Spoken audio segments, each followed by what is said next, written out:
There is a mystery. Elusive.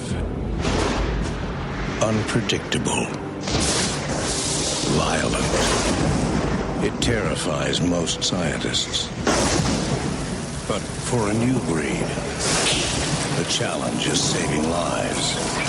The research is deadly. The laboratory is nature itself. And potentially could be a storm that has winds in excess. That was the trailer of the exciting film Twister, featuring Helen Hunt and Bill Paxton. It was released in 1996. It sets the stage for our interview today with Mark Fox. As the meteorologist in charge at the National Weather Service's Forecast Office in Norman, Oklahoma, a notorious tornado hotspot, Mark's mission is the preservation of lives and property.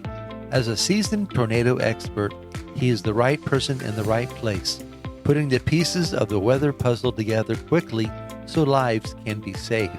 Today he shares insights into a vast array of tornado-related topics and maybe a little insight into the sequel of Twister being released in July of 2024. This is Kevin Peterson. Welcome to Weather Heroes. Mark, thank you so much for joining us today at Weather Heroes. I understand that you are the meteorologist in charge of one of our most tornado-prone areas. Yeah, Norman, Oklahoma, right here, smack dab in the middle of Tornado Alley, central Oklahoma. We get a lot of tornadoes here.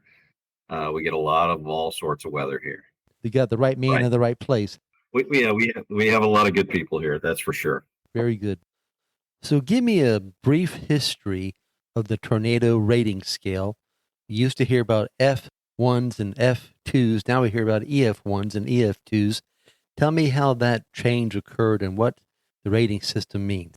Okay, since I think you probably used Twister soundtrack to start all this out, I'll give you a personal story that will tell you a little bit about the history. I love my wife. She is absolutely wonderful. She is the sweetest person in the world. Back in 96, when we went to see Twister, they showed that opening sequence, 1969. I guess it was Joe's dad walks outside, said, "They say it's an F5." And I turned to my lovely, sweet wife and say, "Well, the Fujita scale wasn't invented until 1972. And then she very beautifully, kindly reached over and told me to shut the bleep up. So the damage scale is something that our family's kind of known about for a while. Of course, Ted Fujita, Dr. Fujita, had a fascination growing up in Japan and then working in the University of Chicago. And as I understand it, he was really fascinated by downbursts and the patterns that the damage made in the ground, the debris, you name it. And so he started to look at the weather patterns and the damage patterns where it comes from tornadoes. And then he started a rating system that went from 0 to 5, actually it goes all the way to 12, but after 5, there's no damage left to rate.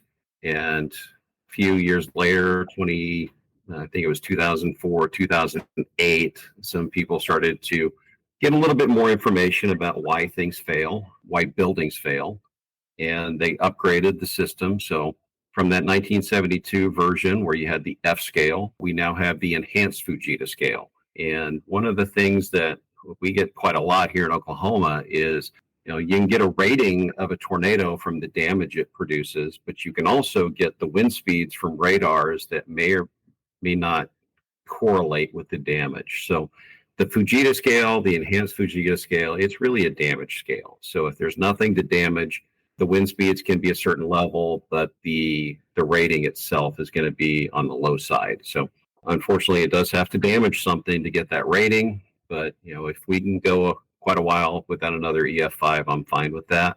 But unfortunately, it's just a matter of time before the next EF5 comes around. So damage scales kind of started with Dr. Fujita, trying to put some sort of estimate to what damage was created.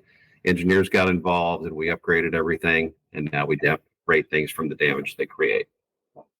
That is a great explanation. I had never heard there up to 12. Yeah, it theoretically goes to 12, but that you're talking speeds of the wind that would be faster than the speed of sound, but there's nothing to rate.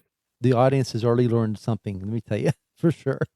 So you say that obviously you're in Tornado Alley. So tell me a little bit about Tornado Alley. I know it's not a perfect geographical size, you might say, but more or less the state's most likely to be impacted, maybe a little bit of the history, when the timing of that might be, and the causation, and then I'd kind of like to move to Dixie Alley. Yeah, Tornado Alley, I'm not sure on the exact history of when the phrase got created or anything like that, but it was well known and well noticed by what used to be the U.S. Weather Bureau and just the people that lived in the plains, that this was an area where most of these big nasty storms occur. And it's not exactly a technical term, big nasty storm, but you notice these tornadoes tended to occur from Texas, Oklahoma, Kansas, Nebraska, and into the Dakotas. So that just kind of colloquially became known as Tornado Alley. And it's still known as that today, because one of the things that the Dallas-Fort Worth area is not exactly putting on their Chamber of Commerce materials, but there's the largest metroplex within Tornado Alley, the largest population base. Oklahoma City is kind of the same way. But really, anywhere east of the Rockies can be considered Tornado Alley. Tornadoes have occurred in every single state, even Alaska. They're a lot more rare up there, but Tornado Alley really has that perfect Goldilocks set of ingredients. The Gulf of Mexico is about 500 miles from Oklahoma City. One of your listeners is probably looking it up, and I've got that number wrong, but it's about 500 miles to the southeast. The desert is also about 500 miles to the southwest. The Rocky Mountains are about 500 miles to the northwest. And that means you have a lot of low-level moisture, a lot of dry air coming down, and the cold air that's being funneled in. So this is really that perfect set of ingredients on average to create tornadoes. Now, certain years have certain, different weather patterns, and it can shift up to Iowa or Minnesota, Illinois. And in the southeast, there's another localized area just on probably the southwest to northeast running Appalachians, just right in there. And there's another little alley that has been named Dixie Alley. They tend to get actually more tornadoes in some years than the traditional Tornado Alley does. They tend to get the big bad ones, but also a lot of smaller ones. So anywhere east of the Rockies in the United States, that is the prime area to get all the ingredients together to form tornadoes. Even though there's probably no exact tornado season, just like it's always earthquake season, is the spring probably a more active time, and maybe even some of the late fall? It is. The spring is really the most active time. Of course, here in Oklahoma, we like to tell people that tornado season is January 1st through December 31st. Once you get into about March 15th through about June 15th, that's when the bulk of our tornado season really is. And that's because you've got an increased sun angle, so you're getting hotter temperatures and you're getting more moist air coming back up. The cold fronts aren't quite as common, so you get to warm up at the lower levels, but the upper levels, they still think it's winter. So you've got very cold air aloft above very warm air. And that little convection current where you get the warm air to rise, cold air to sink, that is the strongest in the spring.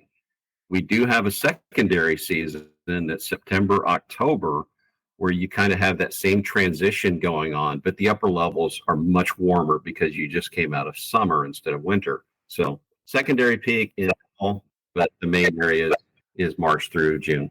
In Florida, I would see a lot of water spouts. So what is the difference between a water spout and a tornado, if there is any? Well, I could go into the definitions on these and bore everybody to death for several hours on this one, but a water spout is essentially an eddy over water where everything comes together, but you have the funnel shape and appearance. So it's big time shear, looks like a tornado, kind of acts like a tornado, but it's a lot weaker than your normal supercell type tornado that might show up in an encyclopedia or Wikipedia. Just showed my age there. These are usually, water spouts are usually because of very strong low-level shear. Air going one way, north and south, right next to air that's coming south to north. So you get the spin going on. Very dangerous to boaters, but not usually as strong as the big and bad ones. We can get those things to occur over land, and they're kind of semi-commonly known as land spouts. They're non-supercell tornadoes, and they can scare a lot of people because they look like a tornado, they kind of act like a tornado, and they can do a little bit of damage. But generally, as long as you're indoors, you're going to be fine from them. Same thing with a water spout. You don't want to drive a boat into it, but a water spout is going to be specifically over water, and a land spout is specifically over land. But even a land spout, as soon as it hits land, that's a tornado, but it's generally going to be kind of weak. So in my old job, we would watch the Storm Prediction Center website quite a bit, and we'd watch those convective outlooks. And you could always watch the systems move from the west to the east. So talk to me, if you would, what is convection and what are they looking at, or looking for, should I say? Well, just the term convection is just where warm air is rising and then the cold air is going to sink in response. So it's like a hot air balloon. You think about that, you heat up the air, you contain it in that balloon, eventually it's going to rise. Air is air. So in the southeast, in anywhere, if you get the sun to come out, you start to warm up 10 or 20 degrees throughout the day, a lot of that air is going to start to rise. So that's general convection. But what we look for severe storm forecasting is deep moist convection. That means you have enough air that is going to be saturated to produce the clouds, but it's also going to be in an area where warm air is down low, very cold air is up top. So that warm air just keeps going and going and going and going. There are some days where you have a layer of warm air, and we tend to call that the cap. Sometimes the cap wins. And sometimes you can get the warm air bubble to start to rise, but then that warm air layer above stops it from rising, and it just goes right back down. And in the plains, you can see this almost every day in the summer. Starts out clear, about 10 o'clock, you start getting puffy clouds throughout the afternoon, and then at sunset, 7 or 8 o'clock, it's clear again. So the cap will win on those days. But on the days where you're looking for severe weather, you're looking for the areas where there is no warm air in the low layer, in the mid layers, actually. Warm air rises and it goes all the way up to the troposphere, 60, 70,000 degrees or higher. And that gives you your thunderstorms. So all you need for a thunderstorm is some area of moisture, some source of lift, like a cold front or a dry line or just convection by itself, and the right amount of wind shear. So moisture, instability, and lift are the three things you need for a thunderstorm. You add the right amount of wind shear and you get a severe storm. And when I talk about wind shear, that is either the change of wind speed or direction with height. So windy day on the plains, 20, 30 miles per hour. Really not that great, but compared to a couple of miles up where it's 100 knots, it's a lot faster upstairs. So when you have that wind shear, it'll actually tilt the storm because the winds are a little higher upstairs. And that means your convection currents, instead of going straight up and then straight down, you get it to move a little bit. So the air just kind of continually goes on a continuous feedback cycle. It just keeps going up and recycling over and over. So really what happens with the Storm Prediction Center and any weather forecast office is you're looking for those areas where the ingredients are there. And if those ingredients are there, the Storm Prediction Center or SPC will put in the outlook, slight risk of severe weather, enhanced, moderate, high risk. And any of those days, that is the chance of something bad happening in your life. So it's not like a slight chance of rain. Nobody gets concerned about a slight chance of rain. If it happens, great. Slight risk of severe weather is something different altogether. That means something weather-wise could come down and cause a lot of harm, and that slight risk is therefore a lot more meaningful than just your slight chance of rain. And there's probabilities in there as well. 1 in 5, 1 in 10, 1 in 5 basically probability of an airplane crash. Would you get on that plane? Probably not. Maybe. Probably not. But a 1 in 5 chance of a severe thunderstorm occurring for you, people tend to think, oh, it may happen, it may not. So it's all in the mindset and how you look at things. So the outlooks are really designed. Think of them like, okay, this is, if it were a plane crash, would you continue doing your life with absolutely no changes whatsoever? And in Oklahoma, you get a moderate risk where you've got about a 1 in 3 chance of a tornado happening within 25, 50 miles of you. You got to change your life a little bit. Yeah, and that makes a lot of sense. And as I look at the Storm Prediction Center, or the SPC, their site, I've always seen it as model-based prognosis almost, prognostication, yes, you might say. And then I look at the National Weather Service's site, and you can drill down pretty finely with that. I said, well, that's taken what the SPC has predicted and fine-tuning it down on to now here's what's actually going on for you today. Yeah, this is exactly how it's supposed to work and how it does work, and it works very well. I'll admit it's pretty easy for us here in Norman because SPC is 30 feet that way.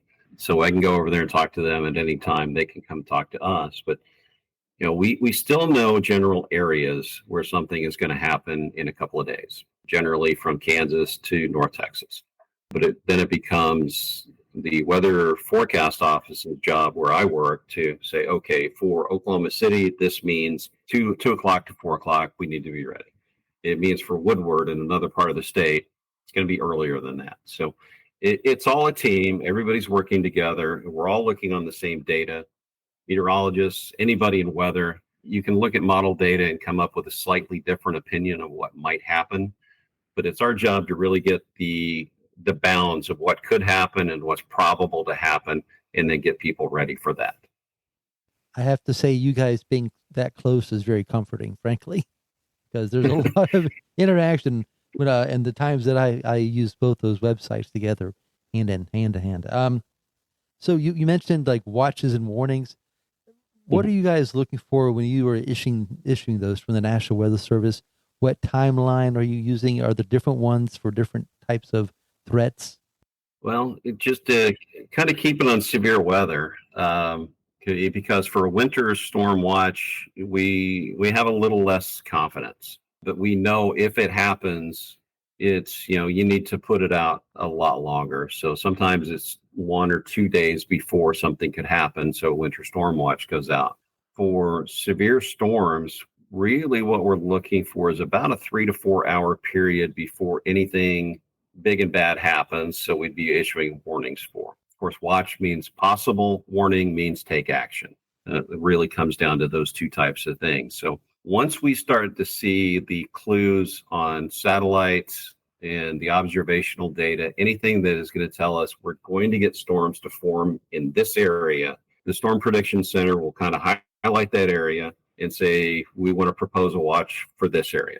They'll get on the phone with the local forecast offices like ours and other offices across the country and say, what do you think? Who needs to be in it? Who needs to be out? And then we put the watch out. We, as the Weather Service, the Storm Prediction Center, is the one issuing that. Ideally, there's about 3 to 4 hours before the first warning then goes out. That gives plenty of lead time. It allows people to kind of get that mindset. Today is different. And it allows folks to kind of prepare. What am I going to do? If I get into a tornado warning, what's my plan? What do I need to think about? Where are my kids? Where's my wife going to be? And then by the time the warning goes out, it's time to put that plan into place. And the warnings usually are about 15 to 20 minutes before anything happens. Sometimes there's no time except for right now. We detect it and then there it is.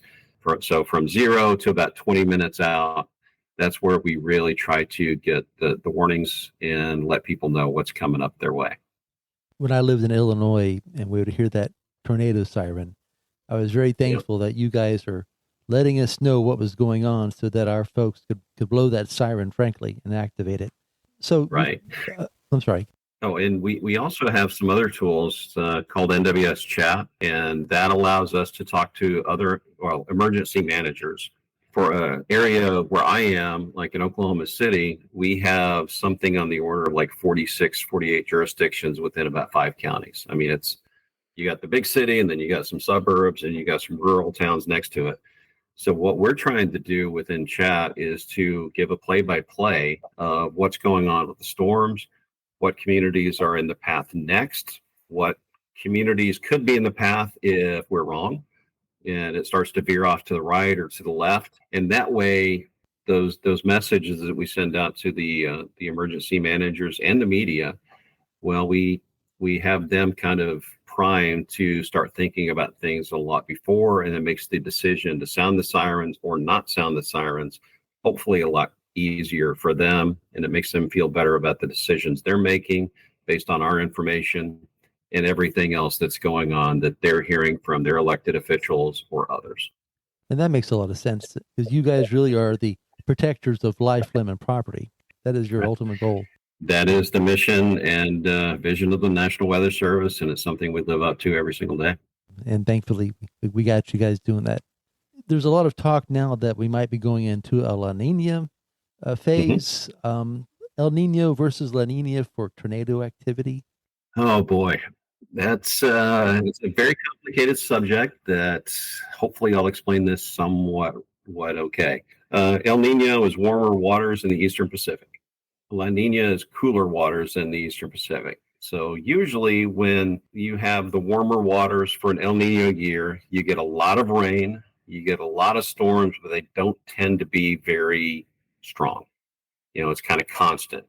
Think Seattle, very overcast, a lot of stuff going on, some light rain falling most of the time. And in general, that's what happens. All this moisture gets pushed up and you get a lot of storm systems, but they don't really tend to be the big bad bullies that come around every now and then. With a La Nina, where you get the colder waters in the Eastern Pacific, well, the weather patterns still kind of go as they do. So you still get the warm air coming up every now and then, the cold air coming down. And when you do have all those right ingredients, it hasn't all been used up like it does in an El Nino year. The La Nina tends to give us a little bit more tornadoes, at least in this part of the world, because you don't get as many storms, but the ones you get pack more of a punch. Overgeneralization, but that's essentially what happens. So I like to think of it like a fruit tree. You know, you can have a lot of little peaches on a peach tree, or you can prune off a lot, and you might get 5 or 6 peaches, but they're going to be really big. So it just comes down to how Mother Nature wants to play that. But in general, El Ninos, you get a lot of storms, relatively weaker. La Nina, we get a lot fewer storms, but the ones that show up mean business. I remember a few years ago, everything was being blamed on El Nino. The cows were sick. It was El Nino. So got a bad haircut last week. It's El Nino. Yeah, it's not quite that. So any stories that you can reflect back on, particularly bad tornado or an outbreak or anything else around a season that you'd like to share? My story, my biggest one is I was the Warning Coordination Meteorologist down in the Fort Worth area. I was there from 2009 until I left in 2018. We had a lot of tornadoes come through, some big and bad ones. April 3rd, 2012. You can go on YouTube and see the tractor trailers flying through the air. But the one that really stands out to me is December 26th, 2015. You'll notice probably right away, December, what the heck? We tell people, again, the tornado season around here is January 1st through December 31st. If the ingredients are right, you're going to get storm. But that week, we kept looking. The Storm Prediction Center had good outlooks out. The forecast office where I worked at the time, the Fort Worth office, had good forecasts out. We were talking about thunderstorms. We were talking about severe thunderstorms, and then a strong cold front, and we might get a little bit of snow. And what do most people take from that last statement? Oh, there might be snow. December, it's not a time of year where we typically get big and bad tornadoes unless we do. And on the 26th, I happened to be working a shift that day, and Later on that, the entire day, it was, yep, we're still looking at this. The front's coming through. We're going to get storms. A couple of them are going to be supercells, which means they're spinning. And we ended up with an EF4 that went through Garland and some portions of Rowlett, Rockwall County, Texas. Big and bad storms right there that hit on I-30 right at dusk. And we did the surveys the next couple of days. Unfortunately, 13 people lost their life that night. Most of them were driving home in cars, and the tornado was so large they really didn't recognize it as a tornado because it was dark and not much else going on. So we're doing the surveys, and I mean, almost to a person, every story was the same. It's December. We really didn't think it was going to be that bad, and yeah, they can be that bad. Mother Nature does not care what's on the calendar. She only cares about the ingredients that are available. And that day we had plenty of moisture. We had plenty of instability, wind shear, lift, you name it, we had it. But we can forecast these things as much as we possibly can. But at some point, the communication and how people view their lives through past events, and most of those past severe weather events in December weren't anything, so they really weren't mentally prepared for what happened that night. So we still have some work to do. Science has gone a long ways. We know the ingredients. We know when things are generally going to happen, but that last mile where it really comes to communicating the threat and making sure people stay out of harm's way, that one stays with me for a while, because we can forecast these things fairly well, but we're still losing people. And we'd like to get to a point where we're not losing anybody and everybody's ready for whatever Mother Nature throws at them. You guys have done a great job of that, really. I mean, the progress is incredible. Thank you. So any maybe final message points? Well, the main message is always the same. The tornadoes, severe weather can't happen where you are. If you're listening in Alaska, it's probably a lesser chance there, but you've got to be ready for whatever weather is going to throw at you. So make sure you find your local forecast office. Make sure you know where the Storm Prediction Center's webpage is. Make sure you're following the weather. On those times of years where weather can be dangerous from where you are, just make sure you're following the weather. Have your plan. Make sure you know what to do with it. Those things that are precious to you, a couple of pictures, make sure you can find them. Documents, you name it, just have a plan, be ready to put it in place, because a lot of folks that I know that are in weather and outside of weather, they see Twister and they think that is meteorology. It is, but it's not. It's very glorified, but you still have to know exactly what's going on and what to do about it in a moment's notice. And think about the bad days when it's a good day outside. If a tornado would happen right now, where would I go? For me, in this building, I know exactly where it's going to be. It's going to be downstairs. I think about that every single day. That way, if something happens bad that's coming toward us, don't have to think about it. I already know. So just make sure you know what to do. We opened this with Twister, the old version with Bill Paxton, but I believe that y'all have had some guests around just visiting you from the new version, the redo.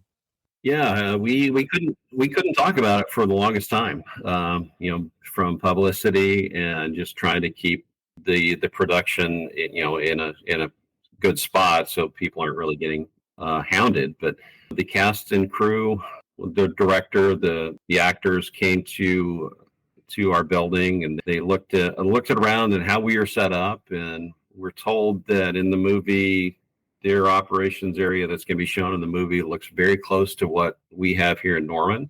We'd be waiting to hear that one as well. But we gave a couple of days worth of, here's what to look out for. Here's the weather culture in Oklahoma. Here's what to look out for if you do have some severe weather on set.